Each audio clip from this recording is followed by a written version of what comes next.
हिंदू लोगों का ऊपर अत्याचार दिन का दिन बढ़ ही रहा है।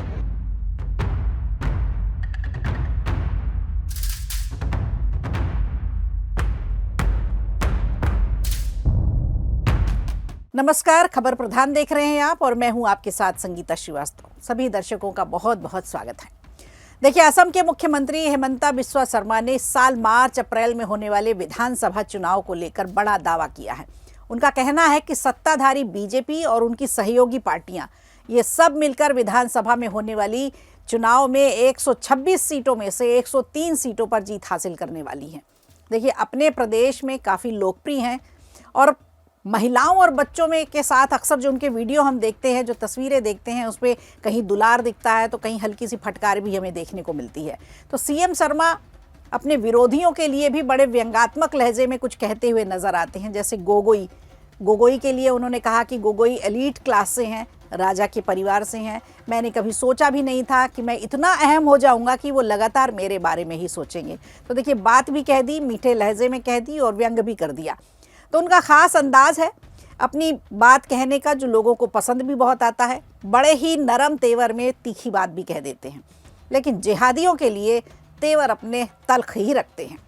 इधर पड़ोसी देश बांग्लादेश की बात करें तो हिंदुओं पर हो रहे लगातार हमलों ने भारत की आंतरिक सुरक्षा को लेकर के गंभीर चिंता बढ़ा दी है।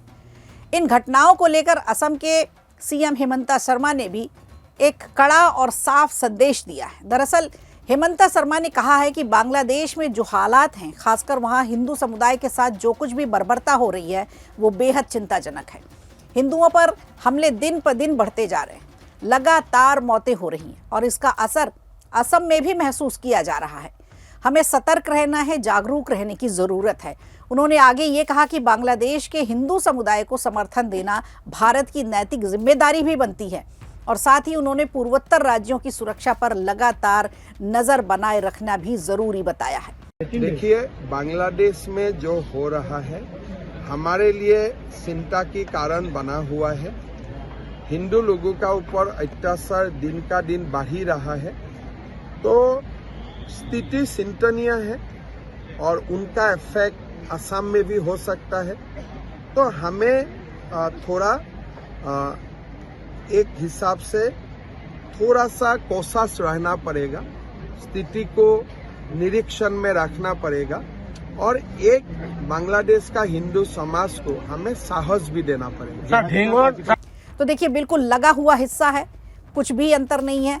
भाषा और शक्ल सूरत और खान पान से देखा जाए तो एक जैसी ही चीज़ें होती हैं। थोड़ा बहुत अंतर जो वहाँ रहने वाले लोग हैं वही समझ सकते हैं। तो असम के सीएम की चिंता भी जायज़ है। ऐसे में शर्मा ने एक और बड़ा बयान ये दिया कि असम में जिहादी मौजूद है और पिछले 10 सालों से इसके कई बार प्रमाण भी सामने आ चुके हैं। तो ये एक बहुत बड़ी बात कही उन्होंने आज। उन्होंने कहा कि संभव है कि अभी भी कुछ लोग स्लीपर सेल के रूप में यहाँ छिपे हों। असम की सुरक्षा की चिंता का विषय उन्होंने उठाया है और तब ये चिंता उन्होंने कहा कि जब तक रहेगी, जब तक पूरे क्षेत्र में भू राजनीतिक स्थिति, यानी जो वहाँ की भौगोलिक परिस्थिति है, उस पर सुधार नहीं किया जाएगा, तब तक ये चिंता ऐसी की ऐसी रहेगी, जस की तस बनी रहेगी। ये बयान ऐसे समय में आया है जब बांग्लादेश में एक के बाद एक हिंदुओं की हत्याओं की खबरें आ रही हैं।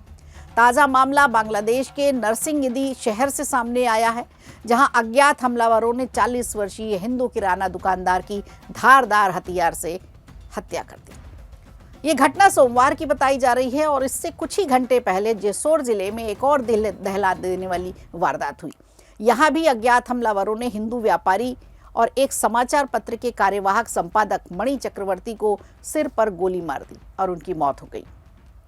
पुलिस के मुताबिक ये हमला पलाश उपजिला के 4 सिंदूर बाजार में सोमवार रात करीब 11 बजे के आसपास हुआ। मणि चक्रवर्ती शिवपुर उपजिला के साधर 4 यूनियन निवासी मदन ठाकुर के बेटे थे और लगातार हो रही इन हत्याओं ने बांग्लादेश में अल्पसंख्यक हिंदू समुदाय की सुरक्षा पर, उनके जीवन पर गंभीर सवाल खड़े कर दिए हैं। इस बीच भारत के पूर्वोत्तर राज्यों में सुरक्षा एजेंसियों ने बड़ा ऑपरेशन चलाकर 11 जिहादियों को गिरफ्तार किया है। इनमें से 10 असम से हैं और 1 त्रिपुरा से पकड़ा गया है। सुरक्षा एजेंसियों के मुताबिक ये सभी लोग बांग्लादेशी कट्टरपंथी संगठनों से जुड़े हुए थे और इनका मकसद पूर्वोत्तर भारत में अस्थिरता फैलाना, मुस्लिम वर्चस्व स्थापित करना और हिंदुओं को परेशान करना, उनकी ज़मीनों पर कब्जा करना, उनकी बहन बेटियों को छेड़खानी कर परेशान करना। तो आपको बता दें, गुवाहाटी के पुलिस कमिश्नर पार्थ सारथी महंत ने 30 दिसंबर 2025 को जानकारी देते हुए बताया था कि खुफिया इनपुट के आधार पर स्पेशल टास्क फोर्स ने 29 दिसंबर की देर रात असम के बारपेटा, चिरांग, बक्सा और दरांग जिलों में, इसके साथ साथ त्रिपुरा में भी सर्च ऑपरेशन चलाया और इसी दौरान इन 11 जिहादियों को गिरफ्तार किया गया। पुलिस के मुताबिक ये सभी लोग गजवाए हिंद की विचारधारा से प्रेरित थे और इसे ही असम के अलग अलग हिस्सों में फैलाने की कोशिश कर रहे थे। इनके पास से एक ऐसे भी सामग्री मिली है जो इस बात का सबूत है। ये सभी आरोपी बांग्लादेश के महमूदर काफिला यानी IMK संगठन से जुड़े हुए हैं, जो सीधे तौर पर जमातुल मुजाहिदीन बांग्लादेश से संबंध रखता है। ऐसे में अब गौर करने वाली बात यह है कि इस संगठन पर भारत सरकार पहले से ही प्रबंध लगा चुकी है। पुलिस कमिश्नर ने बताया कि अगस्त 2024 में बांग्लादेश में शेख हसीना सरकार के तख्ता पलट के बाद पूर्वोत्तर भारत में आतंकी गतिविधियों में तेजी से इजाफा हुआ है। कई आतंकी संगठन अपनी पहचान छिपाकर फिर से एक्टिव हो गए हैं। देखा जाए तो छापेमारी के दौरान इन जिहादियों के पास ऐसा कोई हथियार नहीं मिला है, लेकिन डिजिटल सबूत, आपत्तिजनक दस्तावेज और मोबाइल डेटा जो इनका मिला है, उसे जो बरामद किया गया वो संदिग्ध है। तो जांच में सामने ये आया है कि ये लोग सोशल मीडिया के जरिए आपस में संपर्क में रहते हैं और पूर्वा आकाश के नाम से एक ऑनलाइन भर्ती प्लेटफॉर्म भी इनकी तरफ से चलाया जा रहा था और हवाला के जरिए इस पे फंडिंग हो रही थी। सबसे चौंकाने वाली बात यह कि कुछ आरोपी भारतीय पासपोर्ट पर बांग्लादेश भी गए थे, जहां उन्होंने आतंकी संगठनों के नेताओं से बैठक की और भारत में हिंसा फैलाने की साजिश भी रची। एक तरफ बांग्लादेश में हिंदुओं की हत्याएं हो रही हैं लगातार और दूसरी तरफ भारत के पूर्वोत्तर राज्यों में कट्टरपंथी अपना नेटवर्क मजबूत करने में लगे हुए हैं। कहीं ना कहीं ये साफ संकेत है कि स्थिति बेहद संवेदनशील है। तो हेमंता बिस्वा शर्मा का ये कहना है कि असम में जिहादी हैं और पिछले 10 वर्षों से हमें इसका प्रमाण बार बार मिलता रहा है। इस पर उन्होंने बड़ी चिंता जताई। तो अब सवाल ये भी उठता है कि पिछले 10 सालों से सरकार भी आपकी है, तो आपकी बाउंड्री कहाँ तक थी?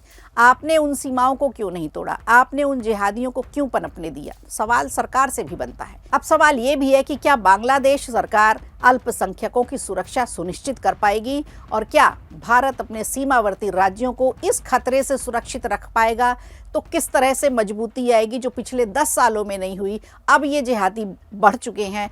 इनका सीएम का कहना है कि लगभग 40% के आसपास हो गए हैं। उन्होंने कहा था कि अगर 10% और हो जाते हैं तो हम भी उन्हीं में शामिल हो जाएंगे। तो ये बड़ी चिंता का विषय है, क्योंकि भारत का एक अहम हिस्सा है असम, और ऐसे में वहाँ रहने वालों की सुरक्षा का दायित्व भी सरकार पर बनता है।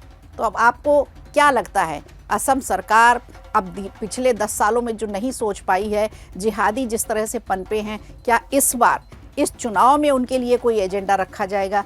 हिंदुओं की सुरक्षा वहां कैसे होगी? हमें कमेंट करके जरूर बताइए। वीडियो अच्छा लगा हो तो लाइक कीजिए, शेयर कीजिए और कमेंट बॉक्स में हमें जरूर बताइए।